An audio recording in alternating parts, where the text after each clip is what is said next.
by the time we got to 2013, 14, I was the most ardent campaigner for an urban goal. And made it kind of a personal mission for a couple of years, and was very involved in the negotiations on Goal 11, the urban goal, because I completely changed my view that actually, these were really transformative, fundamental economic processes that needed to be reflected on and structured and carefully discussed at that level. And so, yeah, it really shaped my thinking. Joining me this week is political economist and lecturer Dr. Jess Espey, sharing insights from her groundbreaking work on women and children's rights in the NGO sector to her pivotal role in shaping the 2015 Sustainable Development Goals. This, she says, completely altered her view on priorities for sustainable development.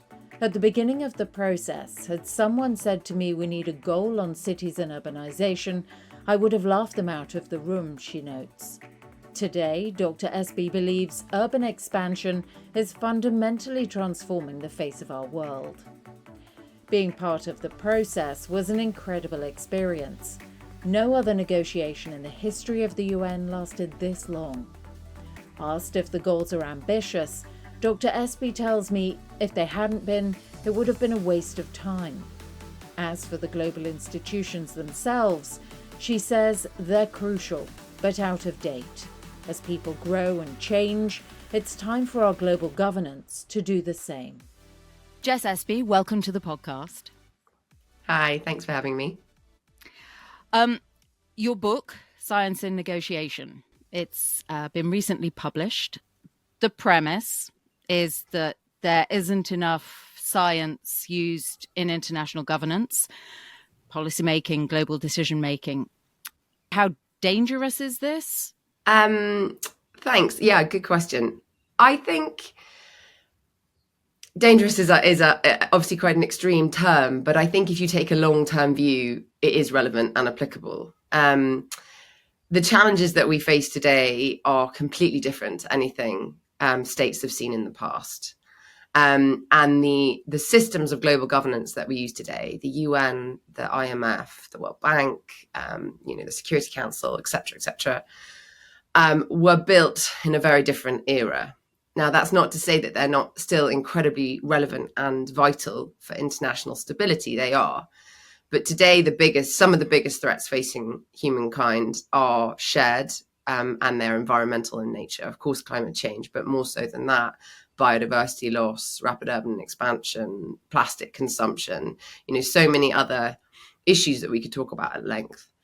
And in order to respond to those challenges appropriately, and in order to try and manage them collectively as a world people, we need mechanisms that enable us to discuss these really complex issues. We're not just talking about one state warring against another state. Of course, we do still talk about that, and there are forums to do that. But within the context of the UN General Assembly, which is essentially the world's sort of parliament, in simple terms, where almost all countries are represented, and where we're discussing the most pressing challenges facing the world.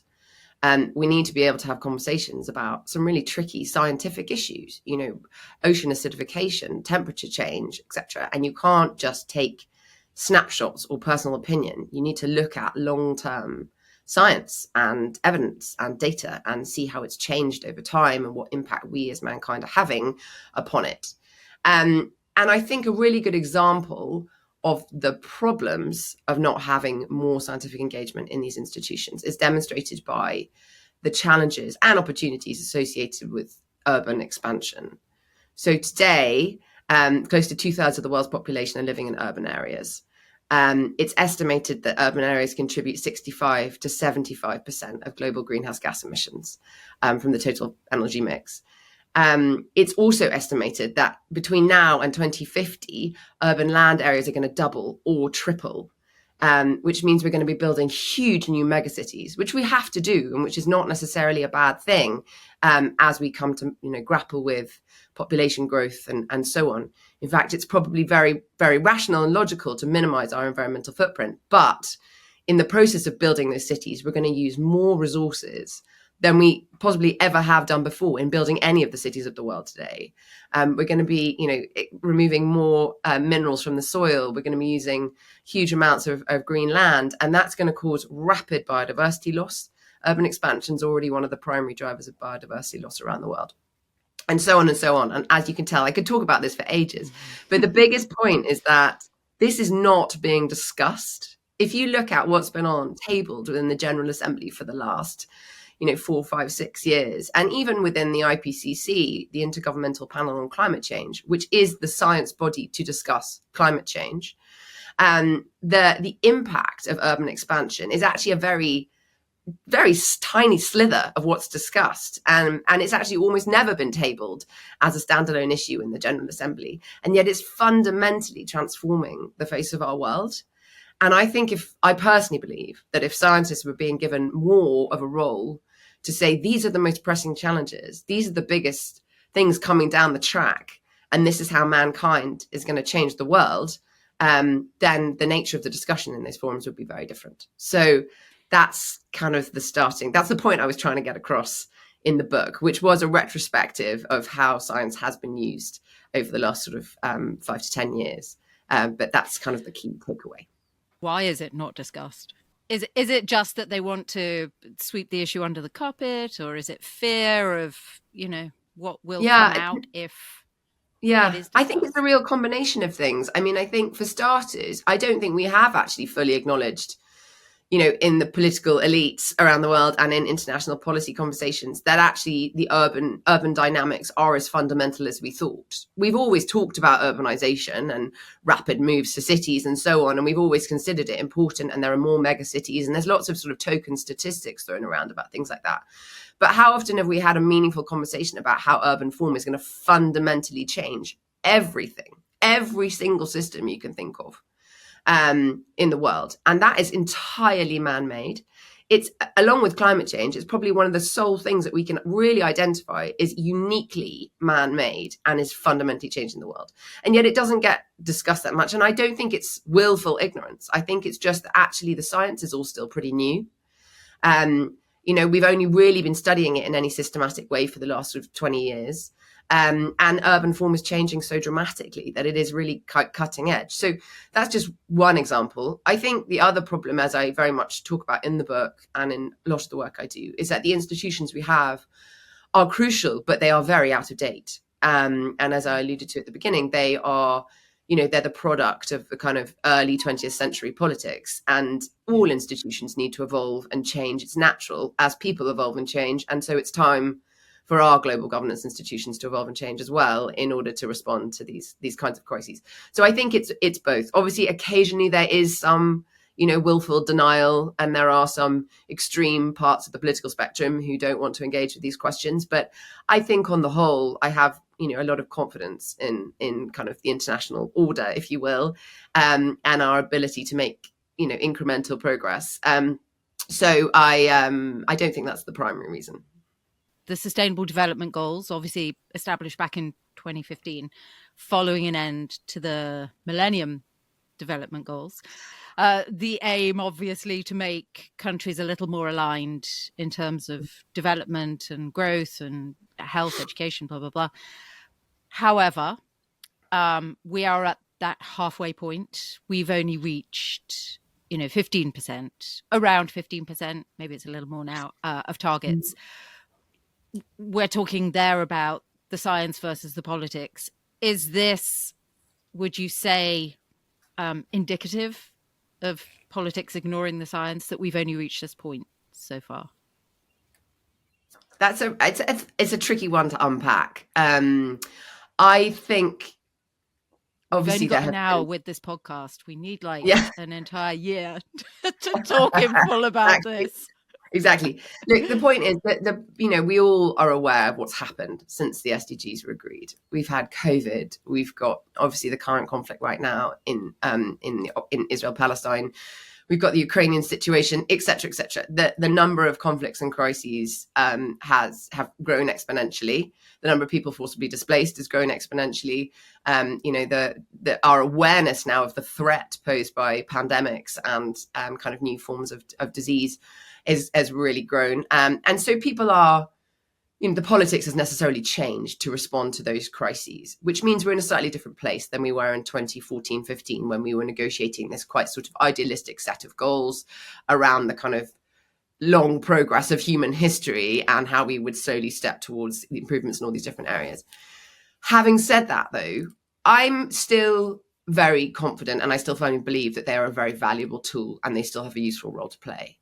Are we going to reach them all? Probably not. But are they still providing a kind of guiding light for common areas of achievement and ambition? And are they still providing a sort of standard, a basic minimum of standard of what we're trying to achieve as humankind? Yes. And yes, fine, we might have only made, I think it's a bit more than 15% progress on some of the targets, but it's hard to play the counterfactual. But would we have made that progress without them? Maybe not. So I think the point is they align political attention. They align a lot of investment. They encourage mass mobilization of resources.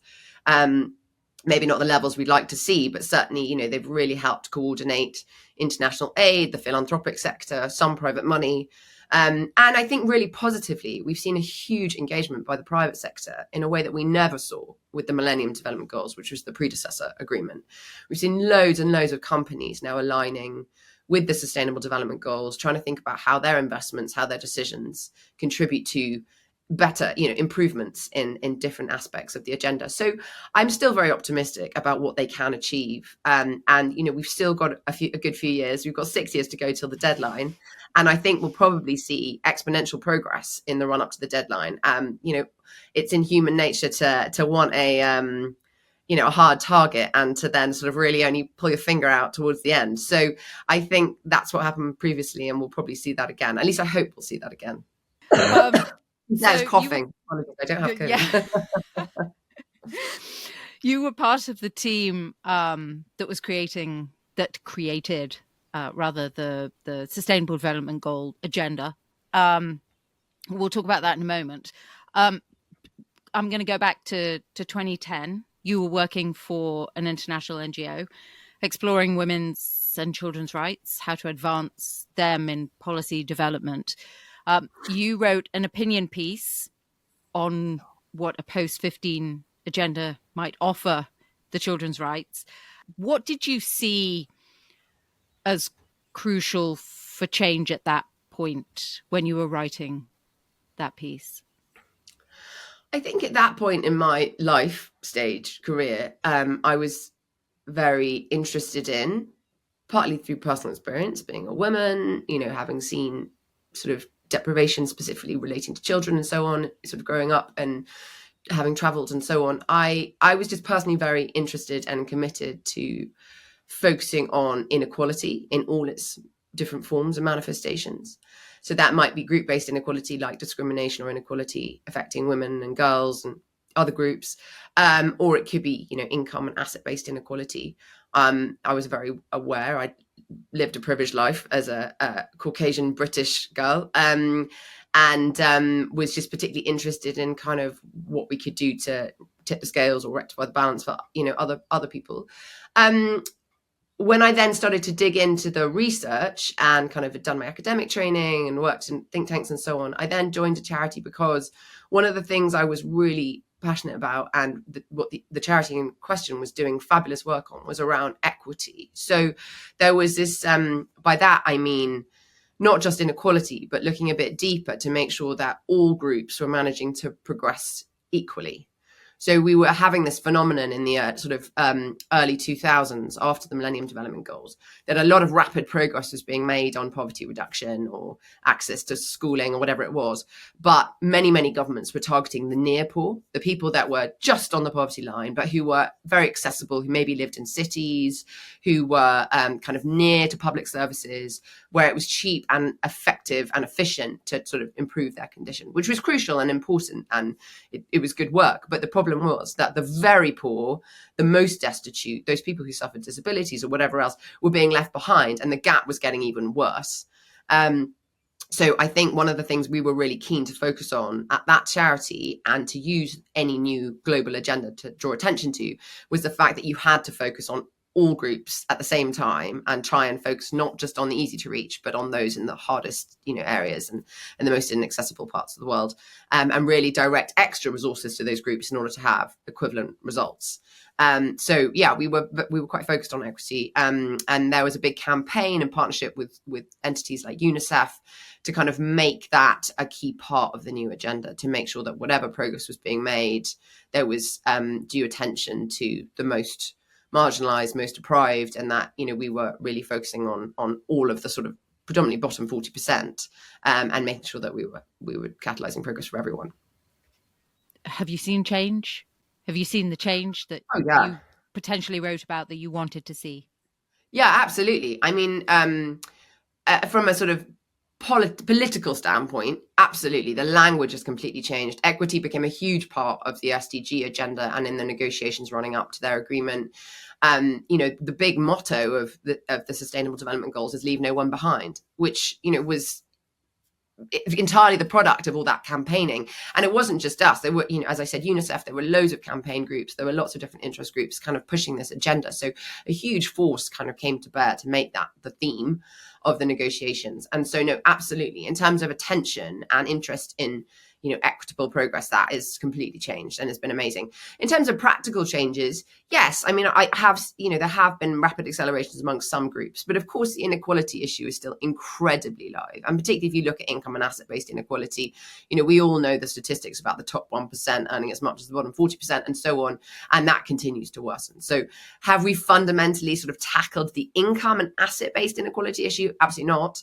But is there more attention to kind of individual groups' vulnerabilities and equity for all and freedom? I think that has been a very strong mantra, if you will, of the SDG agenda, which is, I'm sure, having very positive effects in many countries. Is there even a possibility of tackling the top 1%? Well, that is a much bigger question, which, I think has to do with things like tax justice and transparency rules and banking, and it's a huge and thorny issue, but there are some amazing groups doing great work on this. There's a whole huge constellation of actors who work on tax justice, and I think that they've made some very positive strides on transparency in the banking sector. So yeah, I mean, bit by bit, progress is being made, baby steps. I think that's a whole separate discussion. Yeah, I had to ask. Sorry. I wish I had a quick answer, but I don't. Yeah, no, exactly. Oh, I'd like some answers by the end of this podcast. No pressure. So as a result of this particular report, you wrote another one entitled "Ending Poverty in Our Generation," a manifesto of sorts, detailing what international NGOs thought the new development agenda should look like. Obviously, opening new doors for you, including the opportunity to work as an advisor to the then President of Liberia, Ellen Sirleaf. Talk to me a little bit about your role with her. Sure. So, the title of that report, which was published by Save the Children, was "Ending Poverty in a Generation," which was essentially, as you said, a manifesto for the post-2015 agenda. And it was it was an interesting piece of work that I did with another wonderful colleague and lots of colleagues across Save the Children who all provided input, because it was the first time an NGO had stuck their neck out and actually put down on paper, this is what we think the new agenda should look like in order to have a kind of transformative effect.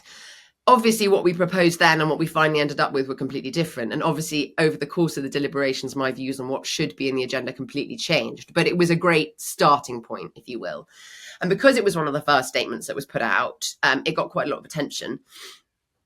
And as a result of which, I managed to meet with a wonderful man who was the former Prime Minister of Haiti. He was Gary Conille, who had been asked by the UN to advise President Sirleaf on the post-2015 agenda. And the reason they were doing that is because the UN had decided and members of the Secretary General's team and people from UNDP had decided that we needed some kind of really original thought to kickstart a discussion about what a new global development agenda could look like. And so they decided to establish what was called a high-level panel of eminent persons, which consisted of 3 heads of state: Ellen Johnson-Sirleaf of Liberia, David Cameron of the UK, and President Yudhoyono of Indonesia. And they were the 3 co-chairs of this panel, which was then filled with kind of politicians and scientists and advocates and a mayor, and they would come up with a first proposal for what a new agenda could look like. The thing was, Ellen Johnson-Sirleaf is a fabulous woman and was incredibly, competent, but she was working in the 3rd poorest country in the world at the time. Her staff were completely run off their feet. Education and literacy levels are very low in Liberia, and so she didn't have a big team to work with.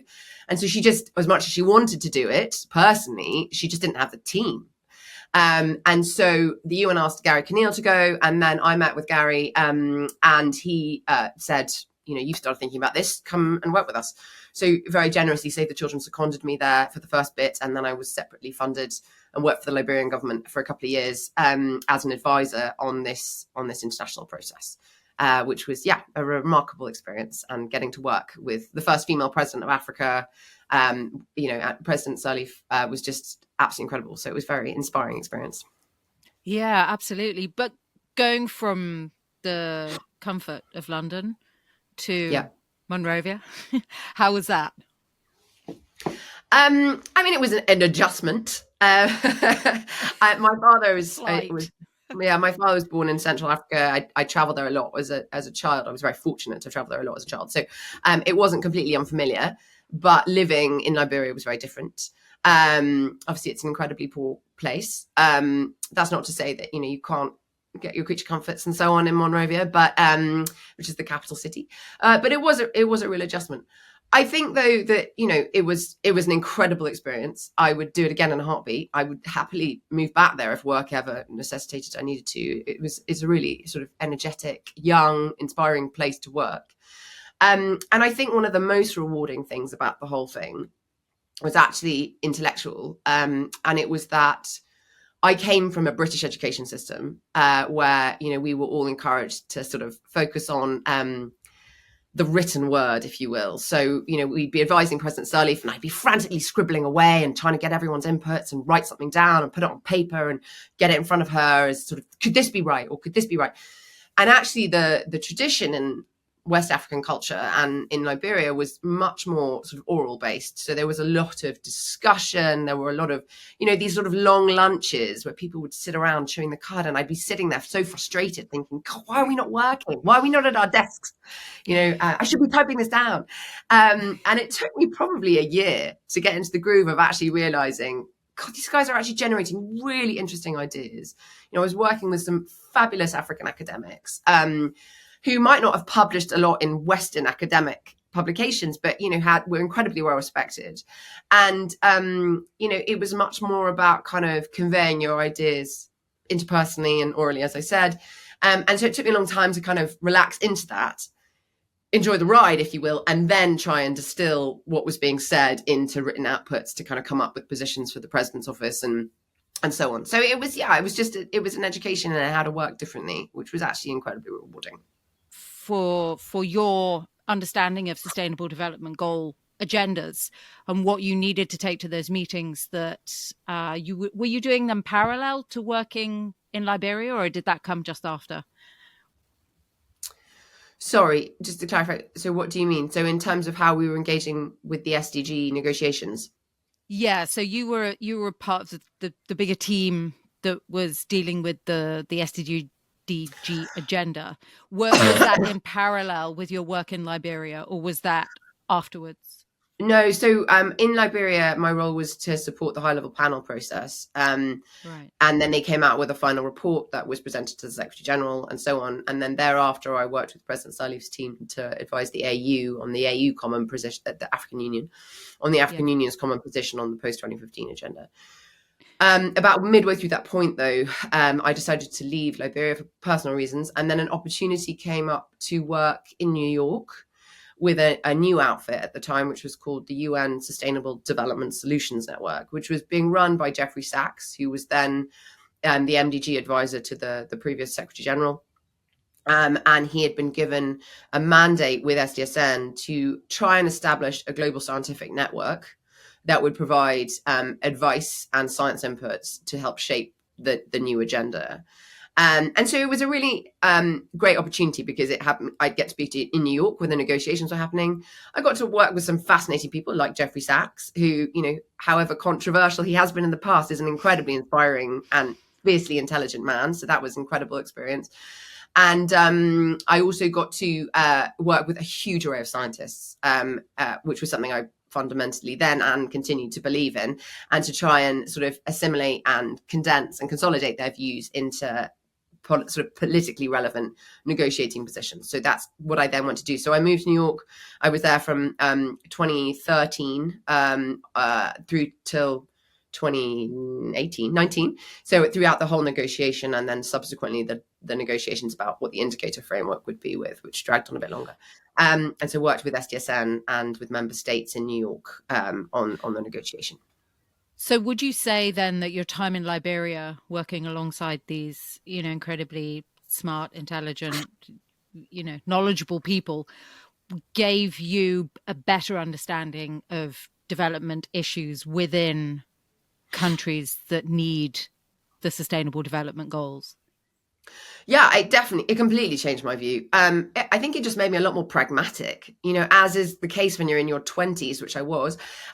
You're quite idealistic and have quite sort of binary understandings of what needs to happen when and how. I was coming from a charity that was campaigning on quite single issue topics. Having worked in a country and in a continent where the primary interest in the new agenda was economic transformation, it made me a lot more pragmatic. For example, a topic which is ironic given what I said at the beginning of the process in 2011, 2012, had someone said to me, "We need a goal on cities and urbanisation," I would have laughed them out of the room. This is an outcome-based agenda. We need to focus on, the ends. We need to focus on child health, maternal health, ending disease, blah, blah, blah. By the time we got to 2013, 14, I was the most ardent campaigner for an urban goal. And made it kind of a personal mission for a couple of years, and was very involved in the negotiations on Goal 11, the urban goal, because I completely changed my view that actually, these were really transformative, fundamental economic processes that needed to be reflected on and structured and carefully discussed at that level. And so, it really shaped my thinking, and it made me a lot more. I think it gave me a lot more access and understanding to kind of particularly the African negotiating bloc in New York, obviously because I had lots of colleagues in the Liberian mission. And then I also worked quite a lot with the Indonesians because of the high level panel process, and therefore through them a lot more with the G77 group. So it was hugely advantageous for having a better access to and therefore understanding of very different country perspectives in the negotiation. So this process took 4.5 years, I guess, from start to finish. How heated did it get? The deliberations were incredibly heated because, you had the things that seemed a bit more boring and staid, like let's discuss urban development and cities, when actually, climate catastrophe is happening and disease and children are dying in the thousands, and people want to focus on the sort of incredibly apparent and pressing problems, as they should. But we also needed to say, but you're looking at the symptom. We have to look at the root cause as well. And that's to do with sustainable production and consumption, economic processes, urban growth and development, land use. And so the whole negotiation process was great because it, I think, was quite unique in the history of UN negotiation because it was long. I mean, there's no other negotiation in the UN that has lasted this long with this many member states. And so it gave the space and time for member states to have very substantive discussions on all these different topics. One of the things that the Open Working Group, which was the sort of one of the primary mechanisms through which everything was negotiated, which was it's a longer discussion, but which was a specific modality of member states negotiating the SDGs. what would become the SDGs. One of the things that the co-chairs of that did, which was really inspiring, is that they did these opening panels at the beginning of each discussion where they invited in scientists and experts and said, come in, brief all of the member states on this topic, sustainable production and consumption or waste management, and get everyone on the same playing field, understanding the same core data, the core issues, what you see as the most pressing challenges, and then we'll open the deliberation. And we'll make member states respond to what you've said. Because otherwise you go into these forums and everyone's got these predetermined speeches and these preset, opinions coming from their capital. And all they want to do is convey that. And they're not really listening to each other or having an active dialogue. And this really sort of, pardon the expression, threw the cat amongst the pigeons. It kind of slightly upset the way things normally happen and forced people to be a bit more iterative in their dialogue. And I think that was really, really, really helpful for trying to sort of change people's views and form consensus on some quite new topics that lots of countries hadn't necessarily considered, or maybe hadn't considered because they didn't have the technical experts or specialists to be advising them on these and the relevance, or maybe hadn't considered because in their particular context they just weren't relevant. There are goals around life below water and coastline management and oceans and so on, and if you're a landlocked country, that's obviously not a priority.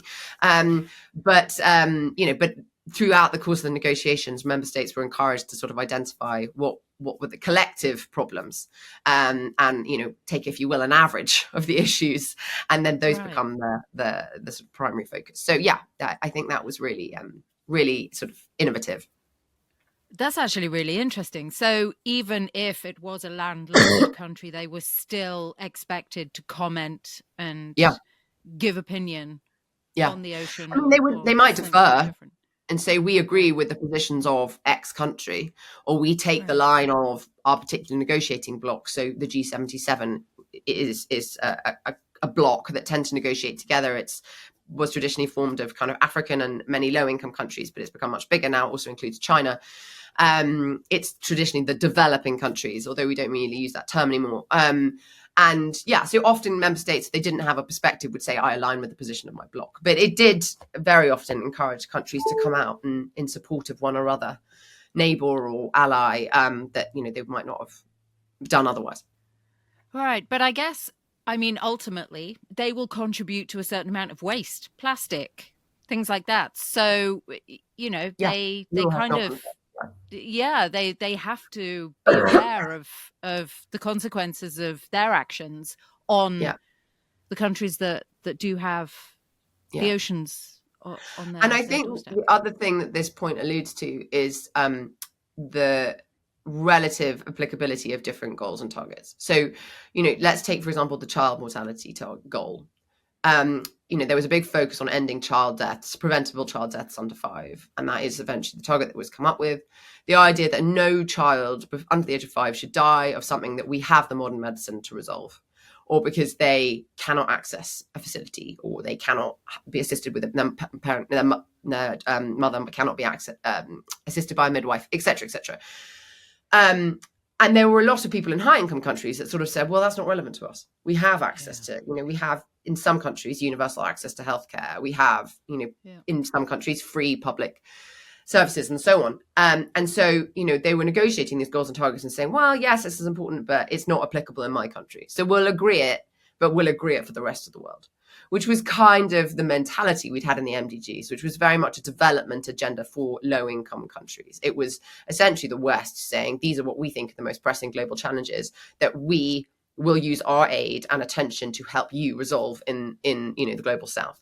The SDGs completely flipped that on its head and said, actually, these issues matter everywhere. And whilst you might not have hundreds of thousands of children dying under 5 in your particular context, you do have preventable child deaths. This is still an issue. You do still have gross inequity in your access to health services. And although that might not be the right quantitative target for you, you should set an equivalent for your context, because no one's doing it 100% correctly. And so it was about trying to show the universality of the agenda for every country everywhere. And drawing attention to things like, in America, shockingly high maternal mortality rates, and the fact that there is no one comparable statistic in the US of maternal deaths because it's all aggregated to different levels. The federal state doesn't govern it, et cetera, et cetera. So it was drawing attention to issues like that as well, and trying to sort of, if you will, remove some of the hypocrisy of previous agendas to say whatever we're discussing is as relevant for your country as it is for mine, just in a slightly different way. Yeah, and stop that. It's your problem, not ours. Exactly. It's everyone's problem. Yeah. And that's why, again, one of the main lines in the SDG agenda in the final 2030 agenda that was agreed in statement is that it's a universal agenda expected to be applicable to all countries everywhere. Yeah. So which goals were the most difficult to agree on? Or are you going to say? I mean, I think you could probably guess that in like a round of bingo, right? Suffice to say, sexual and reproductive health rights was obviously very tricky, as it always has been in international negotiation. And as we see it being every day, I mean, in the US, obviously the massive rollback in this topic. So in access to abortion services and so on. So that was incredibly heated, not least of all because, for religious reasons, there are a number of countries who weren't willing to, for example, put down something that would imply a woman's right to choose or the ability to be able to access certain reproductive services. And the use of the term rights, sexual and reproductive health rights, in particular, it sort of implies a certain control of women over their body, which was, in tension with some cultural and religious social norms. So that was tricky, but it was eventually agreed. I mean, it's not the headline, but it is in the target that, around sexual and reproductive health rights and services. So that was a very contentious goal. Another one that was very contentious, you'd think sort of unsurprisingly, was around food access and the idea of, everyone having universal access to basic minimum food, which is intuitive. I mean, as mankind, everyone should be able to eat. And if they can't eat, of course, we should share and distribute resources. But tragically, this is where politics comes in, where there was a sort of nervousness about any kind of language around that, because it would imply you had to provide universal access to food supplies, which would mean you have to provide social protection schemes or credit schemes that would, food stamps and food programs in particularly high income countries where these are huge challenges. And then you get into whole debates about dependency on the state and, is it a sort of conservative approach to governance or a liberal approach to governance and so on. So there were quite a few issues where you didn't expect there to be political tensions, and there were, because it was butting up against sort of ideological political issues in respective countries. Some of the other ones that were obviously difficult were things like sustainable production and consumption, because there we were trying to establish targets for, obviously greening and better management of a lot of the corporate sector, regulating plastic consumption and use, waste management, so on. And as much as countries and national governments can do a lot of that, it's heavily contingent upon engaging effectively with and regulating effectively corporate sector actors. And so that was tricky because there was a lot of discussion about, well, is this feasible? How do we do it? Who do we need to get involved? Et cetera, et cetera. So, a number of the goals and targets were tricky and for very different reasons. But yes, there were a lot of heated debates. Yeah, I think the reproductive health rights, there were obviously going to be obvious countries that would, put the wall up on that or try and defend their rights within their country. But, excuse me, when you look at, God, excuse me, I've got it through the internet now. Passing your cough through. Yeah, exactly. But when you look at the US now, and all the issues for Western women, where do we sit with that and the Sustainable Development Goals? Yeah, I mean, it's tricky. That's a clear case in point of where, under the Obama administration, they were 100% signed on to the SDGs. Then obviously we had the Trump administration and it all got completely ignored. They pulled out of the Paris Agreement. They very much backslid on a lot of their international policy commitments. And we're still suffering the legacy of that. There's still a very strong, very hardline Republican movement or religious movement in the US who are opposed to a number of the aspirations of, of international governments, and are also opposed to the idea of using international frameworks fundamentally, because there's a strong emphasis on kind of state sovereignty to decide their own policy commitments and targets and so on. And that, was a discussion amongst other countries, even in 2015. But I go back to the point that, even when governments turn away from this agenda, even when the ruling elite kind of say, well, we're not beholden to this, having a framework like this gives other people the opportunity to step up. And I think we saw this hugely in the Trump era, the first Trump era, where mayors and local government officials really took on the mantle for the SDGs. And we saw huge numbers of US cities becoming aligned with the agenda, monitoring the goals and targets subnationally, making their own kind of commitments to observe and achieve many of the goals. Bill de Blasio in New York, Eric Garcetti in LA. There was a wonderful mayor in San Jose, California, in Tulsa, all over the country. And they really kept, the flag burning, and civil society in particular had a huge role to play and continue to have a huge role to play in holding leaders to account and making sure this stays on their agenda. So even when national governments do disengage or re-engage or go left or go right or whatever, that's where I think non-governmental institutions can play a hugely important role in kind of holding the course steady and keeping it on the political agenda and holding governments to account for these commitments. So, we have to just hold on to that in times of political upheaval. Hold on to anything we can. How achievable from the outset did you think these goals were? I mean, they were ambitious. They are ambitious. Of course they were. Because if you're asking world leaders to come up with a set of goals for the world of what we can achieve in 15 years, if they hadn't been unambitious, it would have been a waste of time, right? We're trying to catalyze transformative change. And so, of course, some of them seem impossible. And post-COVID and everything else we've been through, they seem all the more impossible.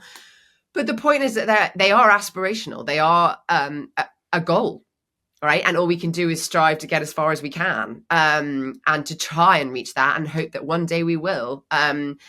And so, I think some of the targets are eminently doable and will be achieved by 2030. A lot of them aren't, but that doesn't mean we shouldn't keep pulling in that direction. And I think that's what it's about. It's a roadmap for how we want the world to progress. And, our vision for mankind's future, essentially, or humankind's future over the next 20, 30, 40, 50 years. And I think that will stand the test of time when you're looking back at this agenda in 50, 60, 70 years. You'll think that was a very ambitious but worthy set of goals and targets, and it was the right way to progress. So yes, they might not all be achieved. They probably won't all be achieved, but I continue to believe they're taking us in the right direction. So what does it mean, I guess, for the bigger picture moving forward, that we've only reached 15% of targets so far? You've just kind of explained that bit, but there are going to be, perhaps come 2030, there's going to be a lot of people who will say, told you so. What did you think you were doing? Did you really think you were going to achieve that? Et cetera, et cetera. Because there always are. Right. The naysayers, I say, what have you done to improve the world? Yeah, really. Like, how have you contributed to the betterment of the planet? That you can point fingers and say you got it wrong, but at least we tried. At least, that again, I feel ridiculous, including myself as a we, in that these amazing inspirational heads of leaders, heads of state and government, the ones who really did this, with a lot of support from the supporting cast of non-state actors and so on. But I think they tried to do something really inspirational, and anyone who critiques them for that is more fool them. Yes, we might not get there. I think moving forward, what I would say to people who say, well, it was never going to work, is that now the benefit of hindsight is a good thing. Yes, the world has completely changed. And now if we were negotiating a set of sustainable development goals, they would probably look quite different. Or more specifically, the goals might be the same, but the way we would go about it would probably be quite different. Because I think, not least of all with the tensions we've seen in the Security Council recently between, Israel, America, Russia, the UK, et cetera, the dynamics right now of the kind of global leaders are trickier than they possibly have been for the last 50, 60 years.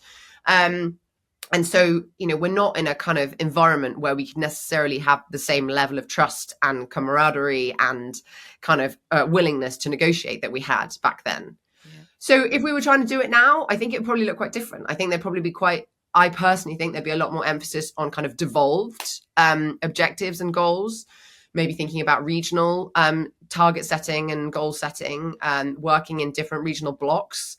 The EU or the Latin America group or whatever it might be, kind of devolving a lot of this, the practical process of deliberating and agreeing upon these targets would probably happen sort of in a slightly more subnational way, or regional way.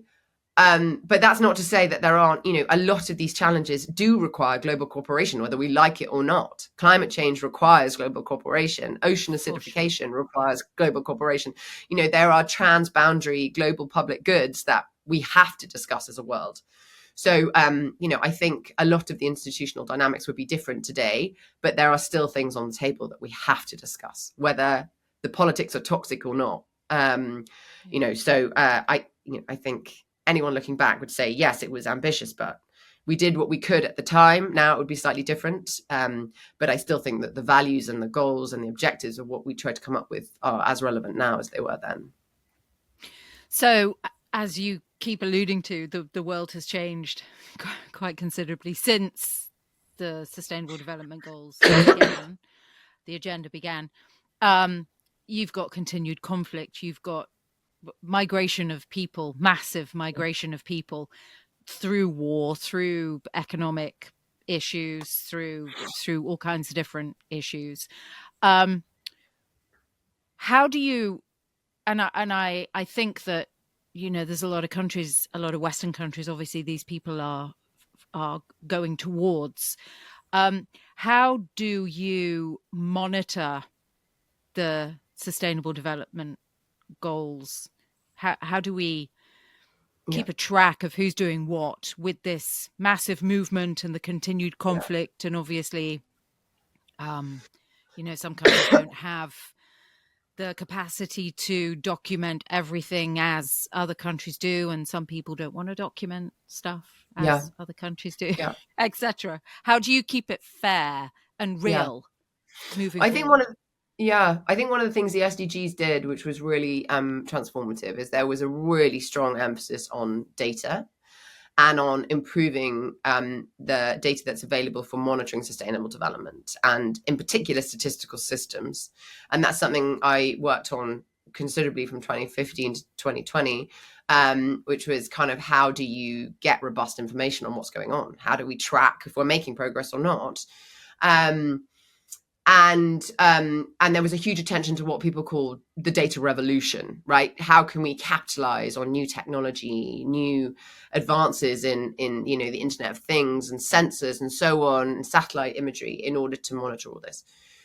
But I think first and foremost, what the SDGs did, which was really important, is they said where there is a functioning state, we should focus on building up their statistical capacity. This is about making sure every country can autonomously monitor their own health, well-being, growth, so on and so forth, because that is fundamental to their being able to effectively rule and govern and allocate resources and make judicious decisions about how to manage their country. So there was a big push on building national statistical capacity so we could monitor the SDGs, but also just because it's fundamentally the right thing to do. You want countries to be able to be capacitated to understand the dynamics and the needs of their population. So that was, I think, really admirable, and has definitely helped. The investments we've seen in statistical infrastructure and building strong national statistical systems has already yielded huge improvements in the quality of the information we're gathering on sustainable development progress. The UN Statistical Division and the Statistical Commission produce annual reports every year using the data that comes from national governments on kind of the whole range of SDG targets and indicators, as well as lots of other economic data and civil vital registration data, and they've got a much more accurate picture of what's going on now than ever before.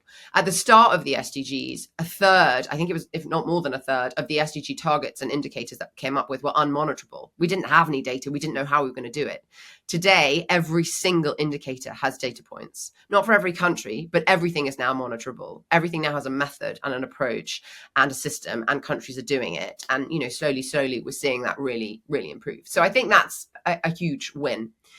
obviously, as you say, we are tragically in an era of a huge number of people being stateless, refugees, IDPs, whatever it might be, people who aren't in their homes, can't be counted by a traditional census or whatever it might be.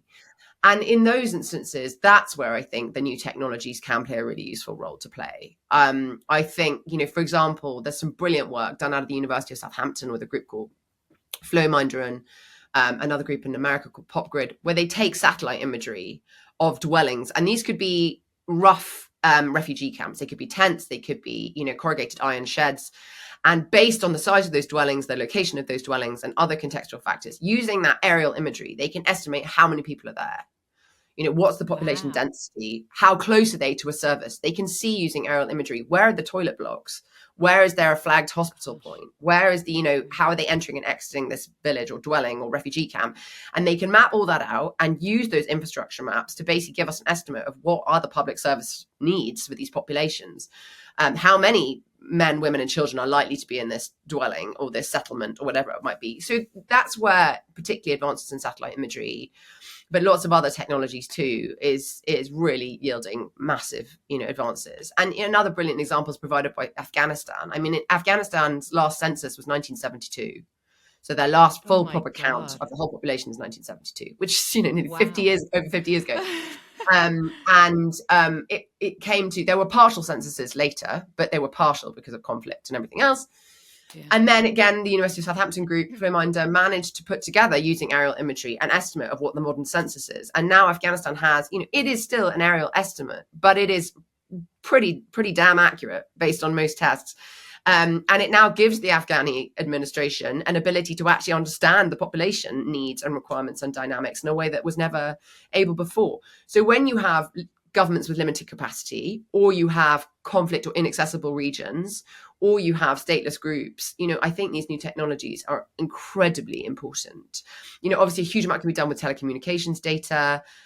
For example, during the Ebola epidemic, we were able to track disease spread because you could look at how people were moving around the countries in West Africa, particularly. Exactly. Etc. Yeah. So there's a lot of exciting stuff that can be done with the new data. But before you do all that stuff, first and foremost, you need to invest in the bread and butter systems of, building national government's capacity to monitor their own population.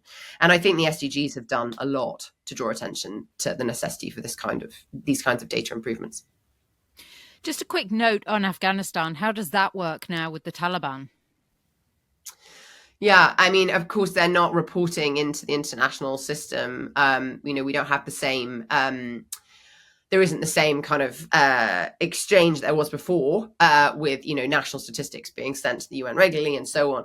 But again, these aerial estimates still give us a sense of what the dynamics are. Obviously, you can't ground truth them with on the ground surveys, household surveys where you go house to house and knock on doors. But it gives us a better snapshot of the state of the country than we would have otherwise. So it's less of a black box. That's a prime example of, where a government isn't functioning or isn't engaging with the international system. Some of these new approaches to data and monitoring can help us at least understand where the most pressing needs are and help international, NGOs and the Red Cross and others reach those kind of inaccessible regions when they need to. Right. Just about global governance and the institutions. You say in your book they're more important than ever before, obviously for reasons we've talked about already.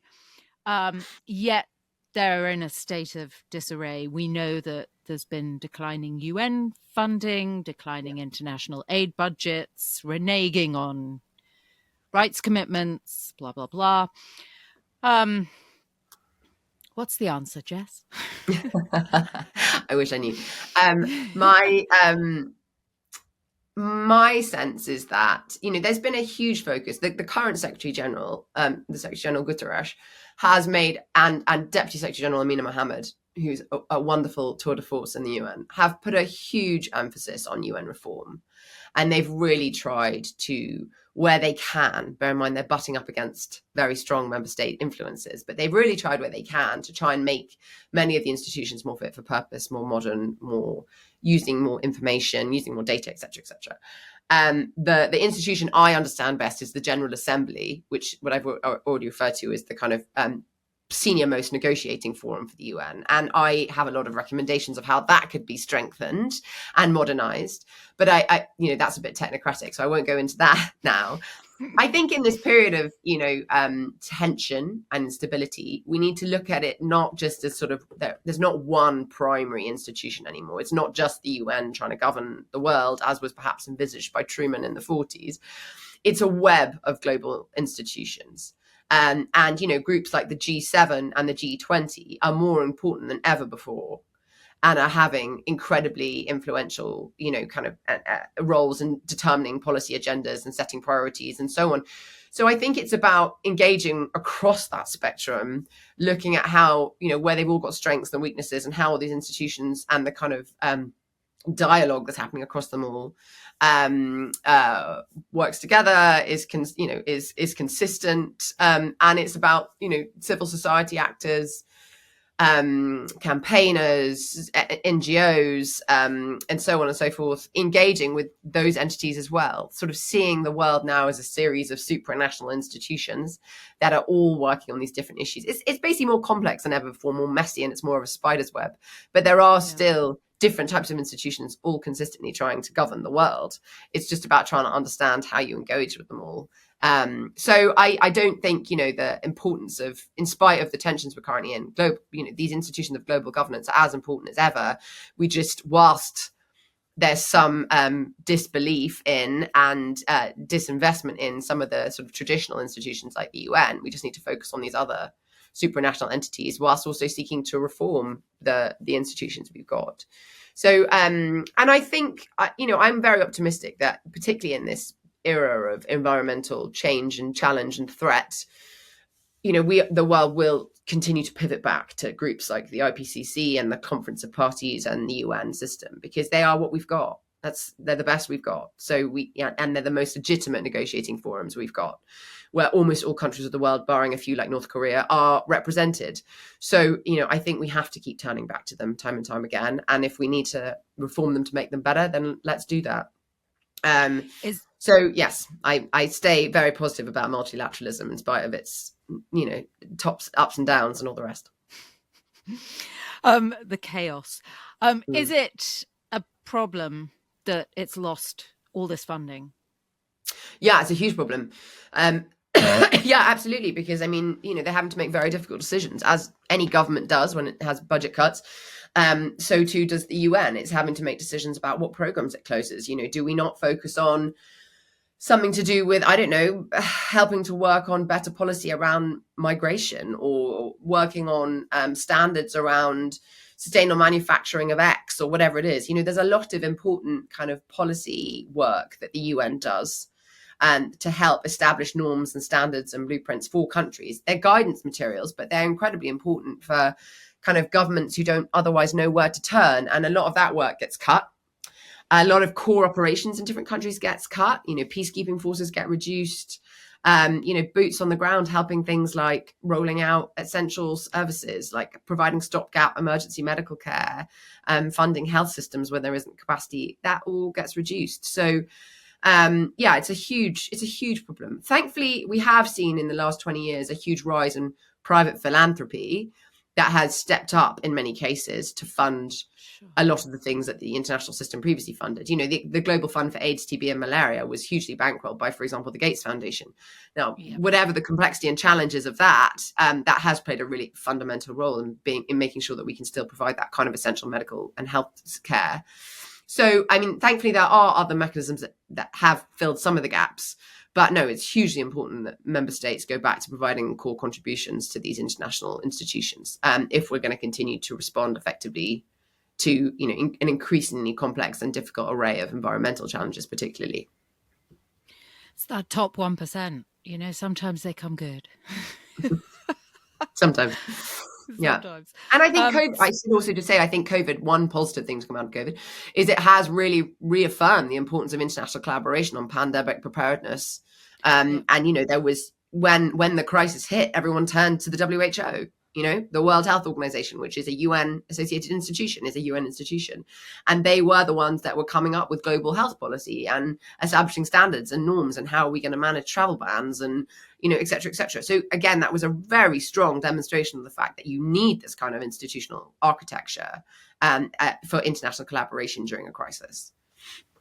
You moved from the policy sector, obviously, into academia. Was it a good move for you? It was a very good move personally. I had a very frenetic, busy life before, and now I have children and my life changed and it gives me a lot more flexibility. But I think the other thing that's been really nice is I think anyone who works in public policy for too long becomes a bit of a generalist, which has its merits, but I just really felt like I wanted to spend some considered time thinking about and reading and writing about the topics I'm most interested in, which is kind of, how the international system works and how we inform and influence and shape it and for the better and in a consensual, inclusive way. I think one of my big kind of interests was around the inclusivity of these institutions and how you ensure better participation of all people, better participation and engagement of all different types of knowledge and so on. So that's been really, it's been really nice to have the space to do that. And the other thing that's very inspiring about working in academia is that you teach. And so I teach undergraduates and master's students and PhD students and have the great opportunity to sort of discuss many of these challenges with them on a daily basis. And, many of the younger generation have very different perspectives, which is always really illuminating and enriching. So no, it's been really rewarding. Are you framing science for these potential future decision makers? Are you framing science in negotiation and policy making to be front and center? Is it, really important that we do that moving forward? Absolutely. I mean, yes. I think the point is, there's a whole another discussion we could have about how you define science, right? Which I won't go into now. That's true. But the point is, there's a lot of expert knowledge out there, and there's a lot of traditional knowledge, and there's a lot of expertise, however it's gleaned, that is not informing international political processes. And it needs to, at least to the best of our abilities. The system's never going to be perfect, but we could definitely make it a lot better.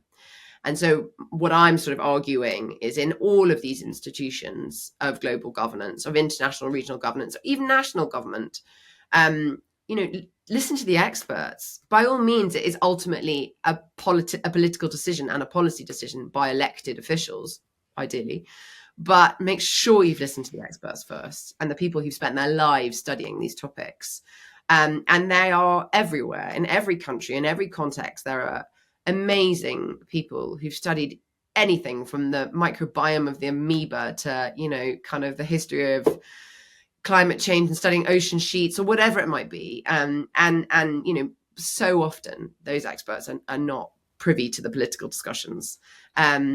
And that's just something we really need to prioritize, invest in, rectify, and really strengthen the connections between academia and government. And that is, for some governments like the UK, that has become more and more of a policy priority, which is great, but it could always go further and it could always be a much stronger discussion in many other countries around the world. And of course, in the international institutions that they're all members of. We know, obviously, that there are certain folk in leadership roles around the world that really don't like to listen to the scientists. How frustrating is it for you? I mean, every sector, whatever you do, has its frustrations. And yes, of course, there are moments when you meet people that you just cannot engage with. They will not listen, however hard you try. There's no flexibility. And that is frustrating. But, I just think that's where it's important that you continue to invest in kind of strengthening the capacities and attention of younger people working outside of government, people working in, institutions like academia, where they've got long histories. They'll be around long after those political elites go, and make sure that you're shoring up the messages with those constituents and those communities so that they can bring it back into policy forums when the timing is right. Jess Espey, thank you for talking to me. Thank you very much. It's been a pleasure.